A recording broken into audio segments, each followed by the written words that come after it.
Hi, I'm Randy Hollenbeck, and this is Talking Music Roundtable.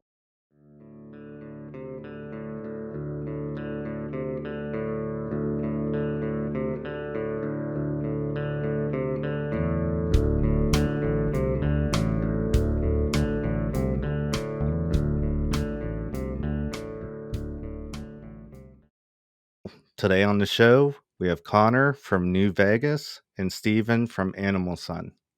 How you guys doing? Good. Pretty good, man. Can't complain. Happy to be here. Connor, the last time we talked was like over a year ago, and right after Persona came out. What have you been up to since then? What's been going on? Wow. Yeah, yeah, man. So New Vegas, we just released we released a song this year in February called "Tasty Being King," and we actually just released a new song 2 weeks ago called "Poison." So that's been like kind of what's up with the New Vegas. I've also joined a new project called "Wake Up Hate," which is awesome. We have an album coming out August 5th, so that's pretty exciting. That's pretty much what I've been up to, man. Just staying busy. Okay, and how'd you hook up with the new band? Yeah, so I've always been interested in music production and stuff, and the singer of the band actually is like I'm kind of his intern. So he's been like mentoring me in like music production, and just through that connection, I've kind of just like you know become one of the band members.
Steven, last time we talked, you guys were just releasing Echoes of a Dream. What have you been up to since then? Man, a lot. We did our first national tour in fall. Then we did a little spring tour here. We did like a little West Coast run, and then we did another huge national tour, this time opening for Kelsey Carter. Dreamers, one of my favorite bands, hopped on a song as a feature, which was part of our project, our sophomore album coming out this summer.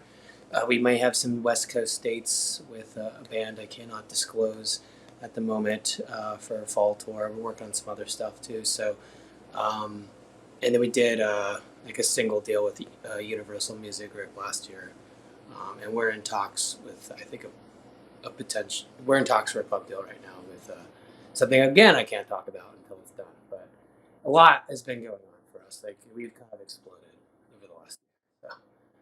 You guys just released Next Mistake. Is that going to be on your new album? Oh yeah, it's one of the singles. We actually put out another single like 2 weeks ago. So we did four. The way we always saw it is like four singles, and then the other six songs is on the record. So we just put out the final fourth one, which was Little One, two weeks ago, and it's the biggest I think besides the Dreamers feature. It was our biggest release so far in terms of streaming. So super stoked, man! It's all happening. Sorry, I hate my haircut. I keep messing with my hair. I can't stop. It's going through that weird phase when you first get a haircut.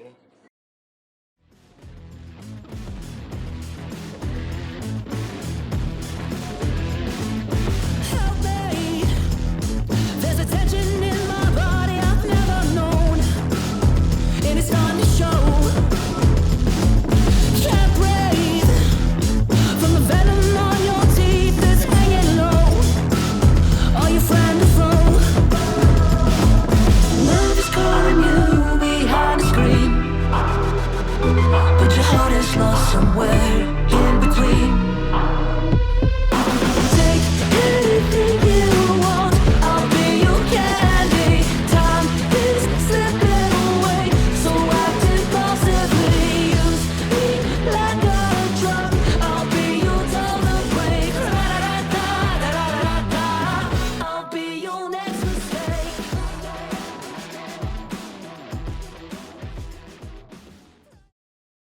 There's something I wanted to ask you guys.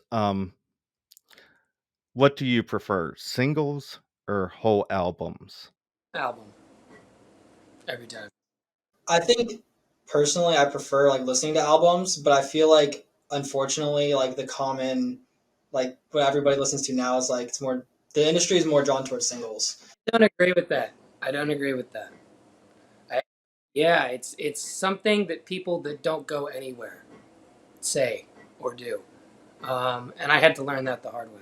I kept trying to do the single game, kept trying to write the next hit, next viral song. And what actually people are more drawn to than anything is creating like a universe and world building. So you can release singles. I agree that's the best way to build an audience. You do it like every, month and a half, right? You put out a song. But if you put out an album with those singles and you make it like really actually conceptually, right, authentic to that listener, and you got to really understand your niche, right? We get our niche, but that took years and years and years and years of fail, right? But once you get your niche, if you just identify, do exactly what you're saying, right? Put out the singles, but if you put an album right afterwards, right after you've built the hype up, that's why we have people stick around. That's why we have the monthly listener count that we do. That's why we have the touring ability that we do. That's why we, we've moved up, right, out of that local band status into like doing this professionally. It literally was because we just realized that if you don't fucking just do it for yourself and do it in a way that people can like recognize as authentic and being genuine, you can write a pop song you want, right? Anyone can do that and be authentic, right? But if you're just trying to write single after single to try to build hype or grow an audience, it's going to be really obvious, and then people will get turned off by that because it will appear like what everybody else is doing or manufactured. So what worked for us was like do that method, but make sure it's like really, really thematically detailed, right? With Echoes of a Dream, it was like everything's neon, everything is related to like the retro city, right? And then we would put out single after single, just like you were saying, man. And then when we dropped the record, that's why people bought in. That's why people went to go buy a ticket. That's why people went and bought a T-shirt, because they were obsessed with the world that we had created with that album. They weren't just obsessed with that song. Now, I think that, not to go on a tangent, right? It's just something I've been thinking about for a while, because like I used to say the same shit, and I would get in these heated debates with like music industry executives about like how we need to like release songs or whatever, how we need to sound, how we need to look. And it wasn't until I rejected that entirely and flipped it on its head that we got anywhere. So it's weird. It's a catch-22. No, for sure. I was just like, I totally agree with that, man. Like, I think more so like, I guess I didn't really clarify that much, but like, I think what I meant by singles was just like pumping out consistent content. But I do agree with like 100% grouping that with an album. Because like you said, like you have to create the universe for your fans. Like if you're just putting a song out that's not attached to anything, and it's just kind of like maybe you're trying something like maybe like you said, like maybe you're going like with the neon vibe for this, or next one you're doing like some like something different, and like people aren't gonna be able to like latch onto that. Yeah. Well, it's like a TV show, right? I think it's a great analogy for it. Is why are people so obsessed with Stranger Things? Why are people so obsessed with I don't know, Harry Potter, right? I guess it's not a TV show, right? But it's the fact that you have world building in it, right? Very niche world building, and it's the same thing with albums and singles. And if you do that, that's how you get the obsessive fan. I mean, we have fans that flew from our Minnesota show down to go see us in San Diego. We had one fan that traveled to 5 hours from here to Sacramento, and then all the way to freaking, where was it? San Francisco, and then down to San Diego, right? My point is that like when you meet people like that, and the reason why they buy in is because you're speaking their language. It's almost like you become their therapist. You become the one who listens to their dark, isolated thoughts, and that's why they travel all over the country, because you understand them, or and they understand you, right? And when you do, a single may do that for sure. I don't want to knock that at all. It's just that typically people need a little bit more to buy into something. A single draws them in, but you got to have like an actual universe. Maybe it's just EPs. Maybe it's like you have 3 6-song EPs, or 2 EPs that are 4 songs, one that's 5, right? I guess what I'm trying to say is it's more so about having a universe ready, so when the singles bring them in, they have something to like become a part of, like a community. And even if you're doing the EPs, like you can still do different like concepts for each EP, but having all the singles from that EP connect to each other is what sells it. Yeah, exactly. And they could all be different concepts, right? You're exactly right. Different concepts, different. It's really about the style and overall aesthetic, can really draw someone in, right? I mean, for our Echoes of a Dream, everything was neon, everything was retro, everything was very synthwave, and then rock and roll was thrown in there too. And I think that's why we saw the numbers on that record that we did, and why it's continuing to grow now, even to this day. What was the concert that you went to that blew you away that you saw? For me, I saw Avenged Sevenfold with Bullet for My Valentine and 3 Days Grace, and that was like the first. And this is like 2011 too, so like kind of like prime for all these bands. And I just remember like sitting there and just I was just mind blown, man, because like as Avenged Sevenfold, they put on a show. Like as soon as like they come out, there's just a dude like literally hanging from a noose, like over the stage for like 2 songs, and just sets like the crazy. It was for the Nightmare album cycle, and it just set like the whole vibe for the whole show, dude. That like right there, that show for me, I remember just like sitting there and being like, "This is what I want to do." Like I don't know, I just had that moment with that show particularly. Heck yeah, man, that's sick. For me, it's weird, because I think my favorite show I've ever been to is actually one I performed at. But I think the best concert I've ever seen, and I've seen lots of bands play, like, being friends with people, going on tours, festivals, but I still haven't seen anyone who's been better than Muse. I mean, in terms of just showmanship and playing ability, and really just the overall skill level is so far above like the average music industry professional to like be able to hit like an opera note and then go play a sweep scale behind your head at the same time, and then go sit down at a piano and play classical operatic piano for like I think, and be able to just do all that seamlessly, move from instrument to instrument, all while having pyrotech and backup dancers and catwalk and jumping up with explosive fireworks. It was just like it was over the top, man. It's I'm not the biggest Muse fan in the world. I really am not, because I think they write some pretty awful songs, but they write some really good songs too, right? Um, but there's just something about their skill level that I haven't really seen, even amongst the people I know and work with. I just haven't seen that skill level. Someone who could do everything like that. It's usually somebody who's really good at one thing, but they can't do everything like master level. Like that was crazy. I think when I saw Panic at the Disco, they kind of did something like that too. Like Brendan Urie's like insane. Yeah, he's exactly like that. He can't really play guitar, but he can do piano, vocals, a million different other instruments. Yeah, so he's also, I would put him in the same category for sure. It was a good one. Good one. In the news recently, there's been talk about using teleprompters on stage to help out with lyrics. What do you guys think about that? Retire. That's what I think. Yeah, I totally agree with that. Like, can you not remember the lyrics? Go retire, dude. You're too old. Honestly, the music industry is so full of vampires and dried up corpses anyways. Like, make room for the new generation. Good lord. Is that actually a thing, Randy? Like, are you serious? Yeah. Do you do you want to know who it's for? Yeah, definitely. Motley Crue, Vince Neil. I've seen some live videos of him recently. Not looking too good.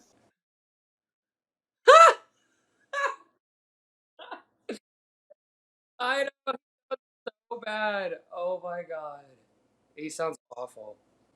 There's so many memes of that guy right now. Oh my god. The Fall from Grace. Yeah, I know, dude. Right. Serious fall from grace. Can't can't last forever, right? Okay, here's one. Using pre-recorded music during concerts. What would be a no-go as a fan? Wait, so wait, like do you mean like backing tracks or like what do you mean? Backing tracks, um, pre-recorded vocals. My band is like hard rock and metal, and it's kind of like the more modern style of like production. So as far as like backing tracks, it's kind of like with our style, I would say like a necessity for the full production, especially just like keeping like on time with like the click and everything like that, like super important. You know, It's like Bring Me the Horizon does the same. exactly. And it's like we like I totally like respect the bands that like just fucking go and play loose and like I love bands that you can feel that vibe. My band just isn't like that. So with that being said, like definitely backing tracks. I think vocals, I think for like effects it's okay. Like if you have like maybe like some lo-fi like something in the back, like maybe, but I wouldn't really say for a main vocal it would be my choice to put that in the tracks. But I think it's really genre dependent. Yeah, who did this, Randy? Who was the egregious offender? It was vocal tracks by Kiss. Oh, they're a hair metal band, and I bet they had backing tracks back in the '80s too. I mean, like if you listen to those recordings, there's like 150 tracks. No, it was the lead vocal track. Oh, is the he was lip syncing. Oh, he's also like in his 70s. I don't even know why he's playing. Like these guys are they're so washed up, man. It's all a money grab, and I don't know why people go and like spend $200 at a Kiss concert. It's just like it's not what it was. You know, and I just think that's highway robbery. Now we use backing tracks. Everyone I know uses backing tracks. Uh, Weathers, Dreamers, all my friends, like they don't use any. They all use backing tracks, right? Kenny from AWOL Nation, my producer, uses backing tracks. Right? When AWOL Nation plays live, they use backing tracks, right? So it's really a necessity, for when you have a small band on stage, 4 or 5 people at most, and then you have like arrangements of 200, 250 tracks in these recordings, right? The poppier, the more indie the song is, the less, because usually what we put in the background is we will have our guys sing one of the lead backing harmonies, but then there's like 5 or 6 other backing harmonies on top of what they're singing. So that way it sounds full like the record because we don't have the budget to hire 30 opera singers and bring them on the stage. And honestly, almost nobody does except for people like Dave Grohl or Coldplay, right? I mean, those are the people that don't really use backing tracks to the extent that somebody like the 1975 would, right? Because of just the sheer size of that concert. I guess 1975 is huge now, but maybe 10 years ago, right? That would be a good example of that. So it's a necessity, man. Unless you're putting it as a lead vocal and it's like, I don't know, like obvious, like 80s icon hair metal, then I think it's a necessity. But there's obviously some egregious, uh, over the years, backing track fails that you can look up, like on YouTube, pop singers or you name it. There's one, I don't know who this person is, Connor. You might know who they are. There's some TikTok viral star. This is a female rapper. I forget her name, but everywhere she plays, she gets like booed off the stage. And it's like become like a thing. Like every festival she plays at, no fans go wild. Nobody knows the songs. Nobody cares. And she just gets booed off the stage. And she's got like millions of followers. And I've seen it happen like 12 times. And I'm like, who keeps paying this person to show up and get booed off the stage? The only female like artist like that I've seen on TikTok was the girl that collabed with Russ on the Handsomer remix. She like won like the contest. Yeah, this wasn't her. This is a female rapper. So it's not the one that did the Three Musketeers trend like 2 years ago. It's not her. I don't remember her name. She's so forgettable. Like, and the performance is just a meme. The whole thing is a meme. Like, their dancing is out of time with the beat, and they're singing over top of a backing track, but they're kind of just shouting. You know what I mean? Like, you can hear like the vocal like track singing and melodically changing, and she's just kind of like shouting over it, like trying to get people hype, and the crowd is just like, boo. What is your preference? Being a independent artist with total control or being on a major label with limited control? Yeah, I'll go first. To me, I don't really see it as a control thing. I see it more as like I feel like the era we are in with the music industry is like great for independent artists, and you can only take it so far though. So it's like I know a lot of bands who are independent, but they have like really good booking agents. So you don't necessarily need like a record label, like per se. But I think when you get to a certain point, it is kind of necessary. However, like a lot of bands back in the day, like like Van Halen, like Motley Crue, all those kind of bands, like they didn't have like what we have right now, where they can just like put out music on Spotify and make money themselves. Like you had to like be that dime in the dozen band that gets signed and like go out and like do it. So I think for that reason, I think it's really cool that a lot of bands are doing stuff independently. But yeah, like I said, I think it gets to a point where you kind of just need a label. It depends on your situation, really. Like I said, like I have a lot of friends who they just have booking agents and they're still independent and they make a lot of money, but it's a lot of hard work. So it's like you gotta put it hand in hand. For me, it's weird because I've kind of had an experience with both. I've never been signed to a major besides a single, and it was a subsidiary of Universal. It wasn't even Universal directly. It was just like owned by Universal. And I mean, that got us all over iHeartRadio. I mean, it was like playing in airports, Chili's, like, I mean, the song would have never gotten there if they hadn't taken it. So it is a trade off. I mean, we lost all the royalties on it. Like, they signed that song when it just broke 1 million plays, and now it's like quadrupled in a year. So it's clear to me that it was a very predatory move on. I'm not going to say their part because it wasn't, Universal involved, whatever. I'm just saying that, like, a lot of labels do see that. They look at like what they call like fan conversion rate.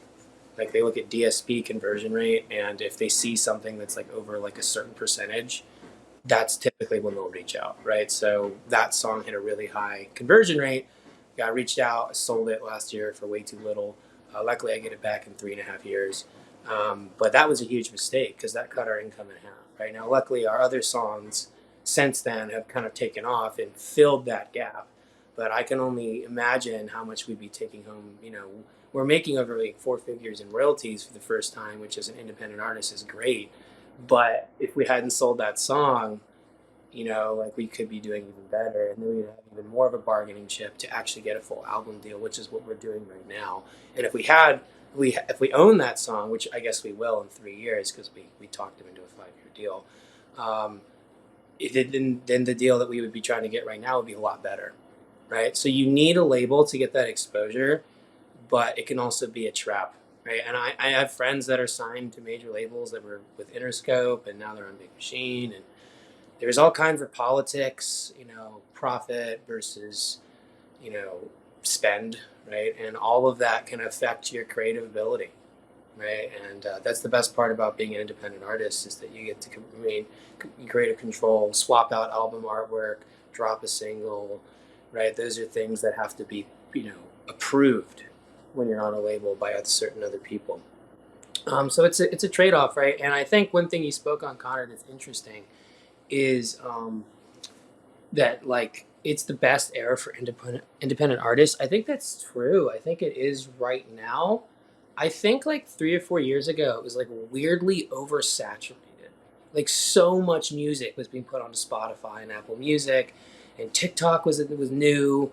And now people like I've noticed like artists that broke on TikTok. You remember how they were doing the whole my label let me release this thing until they get a certain amount of pre-saves? They didn't do that on this past release at all.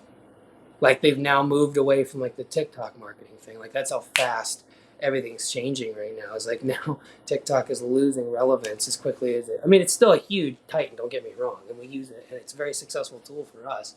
I'm just saying that like that's how quickly things change. And there was a certain period of time, and this is a long time ago, long before my or Connor's time, where people would just kind of sign something and see if it stuck. They would just sign a band and throw it out there, and if it blew up, great. And that was kind of the method. Is like they would sign so many artists, and like 90% would fail, but the 10% that succeeded were making them so much money they didn't care about the other people, right? So almost everyone got a chance back then. Now it's kind of like you have to be, I would argue, almost like you were in the 90s or early 2000s, a diamond in the rough, right? As Connor was saying, right? Now you have to be like so, you have to have everything, right? You either have to be born into it or you have to have everything checked off. I mean, the YouTube count, the Instagram count, the Spotify count, the Apple Music count, the TikTok count, it's got to be like all at a certain benchmark, if you want that major label at least. And with that, like it's really obvious when those numbers are spoofed. Like when you go on YouTube and you see like a video with 100,000 views and it has 20 comments and 300 likes. It's like record labels see that stuff too. Like you have to actually build this stuff up genuinely. Like if you have 100,000 monthly listeners and like 500 followers, like it makes you kind of look worse in my opinion. For sure. You got to be careful. I mean, there's a lot of sketchy things out there that can get you in with the wrong. I mean, it's really what you just do. This whole like Spotify playlisting thing is from 10 years ago. Don't fucking submit your music to Spotify playlists. That is so outdated and dumb and stupid. The only thing that we run are like marquee ads, Google ads, and Facebook ads, and that's pretty much it. I mean that, and obviously we have like a PR team and people that do that type of stuff. You got to be careful with Google ads on YouTube though, because they're like super super cheap and easy. It's easy to get a lot of views on Google ads, but that can make your video look skewed. And I had a friend that spent a lot of money on Google ads on YouTube, and it got him a bunch of likes and views, but not a lot of comments and subscribers. You know what I mean? So even if it is real, you got to be careful about the type of promo you're doing, because me as a listener on Spotify, I don't freaking save I save some of my songs, but I don't really follow any artists. I don't follow any of my favorite artists, and all my friends not really either, because if we like an artist, we're going to look it up, right, on our own time. So Spotify followers used to be like really important, and now they're not, right? It's weird how fast everything changes. It's 10 months ago, TikTok is the most important platform in the world, and now it's just another one of the things that you got to have. It's not the only thing. I knew people that were getting deals only from TikTok and TikTok alone, nothing else, right? And now you can't do that. It's got to be that and other stuff, because people were putting out songs that were blowing up on TikTok and getting like zero streaming count on Spotify. It just wasn't translating. So it's same thing, I guess, with other platforms as well.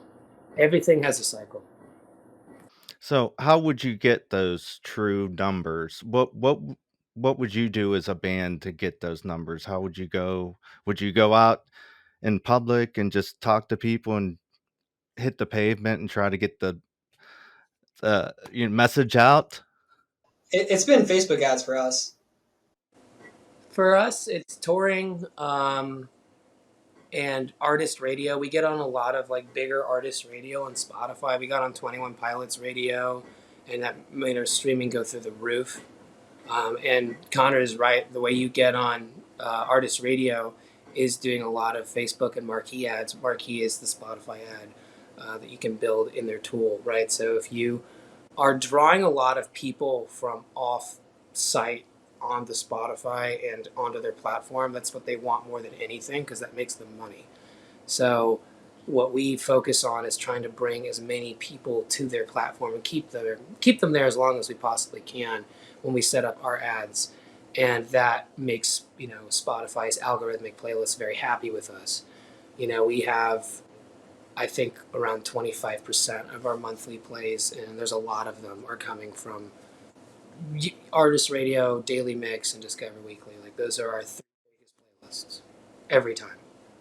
And Connor's right. It's ads, and it's how many people can you bring off site onto Spotify's actual platform and keep them there because that's how they make money. And Spotify, as everyone knows here, has been in the red since their inception. They have not turned a profit. And how many years has it been now? 15, right? I think they started in like 2010. Okay, so 12. That's kind of crazy that they've only been around since like 2010. I know. It feels like forever. It's so funny. When they first started, I got them confused with a LimeWire because that's what I was using. Yeah, the logo kind of looks the same. I know to torrent all my shit back in the day. Back when. Dude, the thing about LimeWire though is like I hated like just being like an audio nerd. I hated like the difference in quality between like all the songs.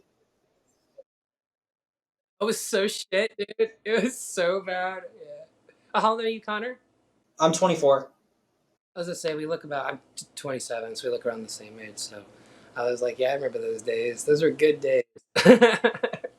What state are you in, Connor?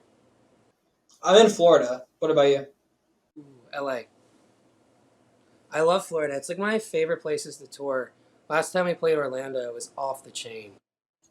We're at Hanoa Complex? Hanau. Hanau.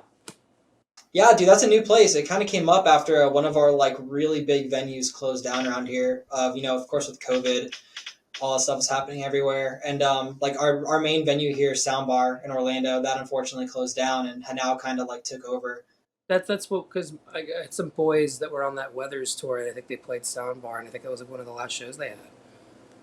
Ugh, bummer. Yeah, so many favorite venues closed down this last few years. All these iconic places, COVID just took them out. Dude, I swear to God, if the music industry like goes into this like virtual concert thing only, I will fucking quit so fast. Yeah, that's kind of crazy to think about. I will fucking quit. I will quit so fucking fast. I'll put albums out and the fans can listen, and I might do like one virtual concert a year or something, but I'm not going to do a virtual tour. I mean, the literally getting to like travel 5-6 hours a day with your best friends in a van and play to hundreds of people for a living every fucking night, and then wake up in another city and do it all over again for months at a time is the best job in the world. There is no better job. There is no better job. So the thought of like getting rid of all that shit and just going and doing like I don't know, like a Fortnite concert, like just ew, ew. Yeah, tonight we're playing the Fortnite universe. How cringe are we gonna like push this, guys? Like, come on, like we're reaching maximum cringe now. Fortnite concert. Ugh, I want to go watch Travis Scott perform Astroworld live in Fortnite. Who says that? Literally, if you say that, like, you are a dork. That's what you are. Just kidding. I say that with love. With the pandemic and everything, and everything shut down, I was, happy to get back and be involved with the live music and see concerts and stuff. Why would someone want to experience it like on the computer, anyways? I don't know. To be honest with you, so for me, like, there's a few like an artist I really like is Black Bear, and during COVID, he he did like a virtual concert, for whatever, and it was like $20, and I was like, yeah, like I like him, I'll support him, so I paid the $20 and watched the concert. You know what I mean? Like to me, that's where the value is, I guess. Like when COVID was kind of going on, was like supporting your favorite artist still, and still getting to like see a performance, and it's not how it's supposed to be, but it's what we have right now. Like to me, that was cool. Like another band that did that was Architects, and they did like this really cool. I think it was like Royal Albert Hall or something, and they like rented it out, and it was amazing because it was really cool because it was like empty, but yeah, it was like really cool, and like yeah, I paid like 20-30 bucks. Yeah, I saw that one too. That was sick. Yeah, like that's good. I agree with you. Like that's good. Like that. But continue. I'll let you finish. I mean, that's really all I have to say is like I think in those situations it's cool, but I don't really see like the long term value in it personally. Yeah. I mean, the thing is, like, people are so addicted and glued to their digital phone already. I think part of the success of a concert is a break from that because it's hard to be bored at a concert, right? The reason why people are on their cell phones all the time is because they're bored. They're waiting in line at the subway station on their way to work, or they're on the school bus to school, or on their way to baseball practice or soccer practice, or out skating with friends. That's why they're on their phones, because they're waiting for the next thing to happen, right? But when you're at a concert, there's so much visual, physical stimuli, from the music to the lights to the sound to the culture, to the crowd, to the food, to the drinks, right? There's so much that goes on at a concert that it's like really hard to be bored, even if you didn't have your cell phone. I mean, I feel like even kids these days, even people from my generation, right?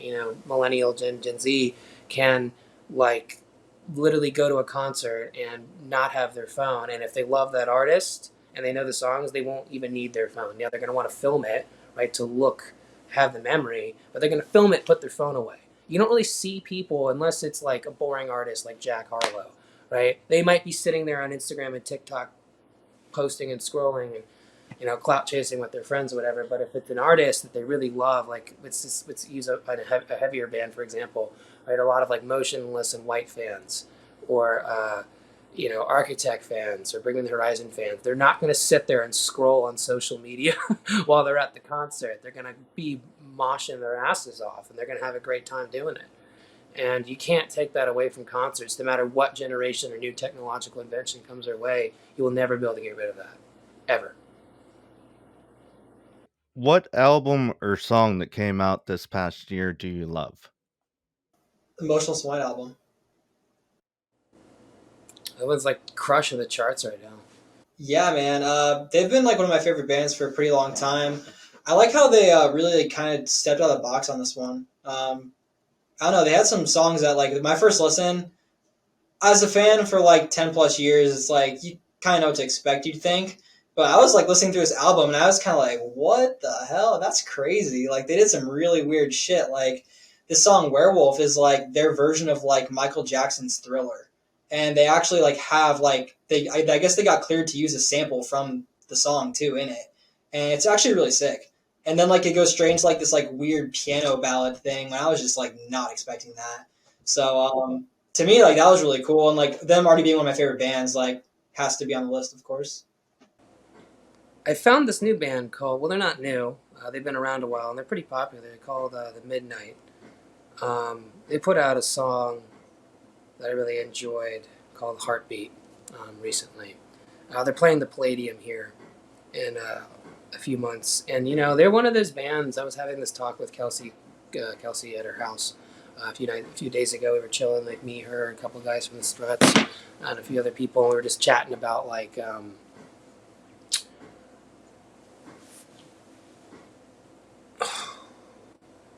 we were chatting about, wow, I literally lost my train of thought. What the hell was I saying?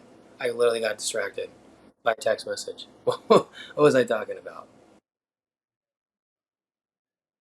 No, but before that. Oh, Jesus Christ. Okay, so I liked the Midnight. I found that band when I was at my friend's bachelor party. And it's interesting. When I saw they were playing the Palladium, I noticed they have a lot less monthly listeners than somebody that would typically play the Palladium, right? They don't even have 1 million monthly listeners yet. And that's something that Kelsey and a couple other guys from the Struts and I were talking about at her place a few weeks ago, is that monthly listeners like don't dictate fans. It's kind of like a pop. It's like it dictates up. It's like kind of like a popularity contest, right? So you have people that can bring in a couple, thousand, right, with not even 1 million monthly listeners. So a place like the Palladium, right, and then you have people with like 3-5 million that can't even fill like a 500 cap venue, right? And it's not that those fans are fake. It's really just kind of comes down to like it's more like a monthly listeners are kind of like a popularity. It shows your popularity. It doesn't show how many fans you have or how many people will show up to your show and buy your t-shirts. It just says like how popular is the artist in the overall sea of other artists this month. That's kind of what monthly listener count is. It does. Well, maybe the same exact listeners buy the song from that band that comes out every time, and those are diehard fans, and that's what they draw it from. Also, I think it's also like crowd like God, I forget the word I'm trying to find here. It's identifying. It's not the word niche. Target. It's like target market, right? Because there are some people that are like have so many listeners outside of Spotify, right? And that's why they fill stadiums, right? Because their monthly listener count on Spotify isn't their fan base. It's just one aspect of where their fans are. So, I mean, the Foo Fighters play 45,000 seaters or 40,000 seaters, right? And they have less listeners than somebody like,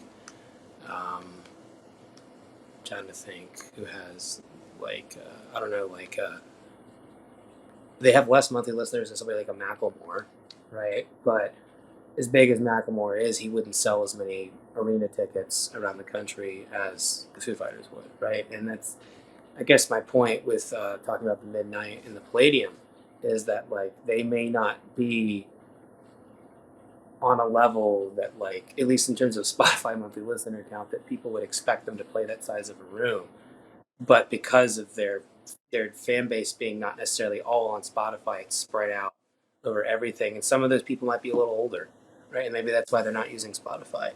Uh, Yeah, that's what I was gonna say. Like when Foo Fighters first came out, everybody was still on CD, so maybe that's where most of their audience is, CD. yep, and that's the industry. So that's something we were talking about. I think like 2 weeks ago was like it's interesting to see like how monthly listener count isn't how many people are going to show up to your shows, right? Just because you have a couple 100,000 monthly listeners doesn't mean you can bring anyone to a show, or at the very least, fill the room.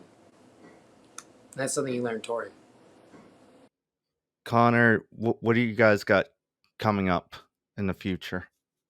So New Vegas, we have another song dropping in a couple months called Porcelain. That one's really cool. Has a guitar solo in it. Not something we do all the time, but that's pretty sweet, pretty shreddy. And then, like I said, with Wake Up Hate, we have an album coming out next month, August 5th. Steve, what do you got coming up here in the future? Oh, we got a tour this fall. Hopefully, we're in some pretty big conversations there. Hopefully, we can announce something soon. And an album, just like Connor here. When is your album coming out, Connor? August 5th.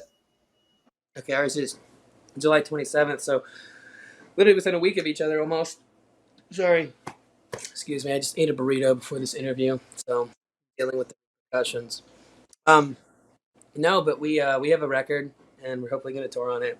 Man, I really want to get over to Australia and England and all these other places. Like we have so many fans in like Sydney and London, and I'm just like, God damn it, like Belgium. Like we need to go, but it's just so hard, especially with the war in Ukraine to get into Europe right now. It's just not a good idea. Australia, too, with all the COVID stuff. Yeah, Australia. Well, that's because what happened was Australia kind of was like they went on lockdown and they didn't really have COVID over there for 2 years. They didn't really have COVID at all, and then now it's hitting them like it hit us 2 years ago, and it's going to have to run its course. How do we get a hold of you guys? So you just look up New Vegas Music on Facebook, Instagram, all that stuff. Same thing with Wake Up Hate. It's Wake Up Hate Music. Steven? You can find us animals at Animal Sun anywhere. TikTok, Instagram. We're only a verified account. It comes up. There's a couple of like weird fan accounts. There's like 10 or 15 weird fan accounts if you look up Animal Sun. So look for the blue check, or you might be looking at some very distasteful memes that I do not claim. I don't claim them. I don't claim those pages or accounts, but they're funny to look at. That's for sure. So yeah, we're on everything Animal Sun, and you can find us on Spotify. We're very easy to find. Thank you so much for having us, Randy. It was an absolute pleasure every time to come on Music Roundtable. And I hope to see both of you guys and everyone watching this on tour this fall when we come through your city. And if for some weird reason the fall tour falls through, then in the next few months we will definitely come through anyways. Whether it's fall or November or spring, it's, you know what? We're just going to say fall. It's happening. It's all right. We're going to announce it very soon. Got to lock it down next week. You know how it goes. Connor, you got anything else? Yeah, man. Thanks for having us, Randy. Appreciate it, man. No, just thanks for having us, and always a pleasure being here. And thanks for the free shirts. Yes, thank you. I gave a couple of those stickers out too to fans on tour just to help try to spread the word. Because I noticed they were in our sticker box, and I was like, like check out this podcast, this video podcast that we're on. It's called Music Roundtable. So thank you so much, Mandy. Yeah, really appreciate it, man. It's really awesome what you're doing. Thanks, guys.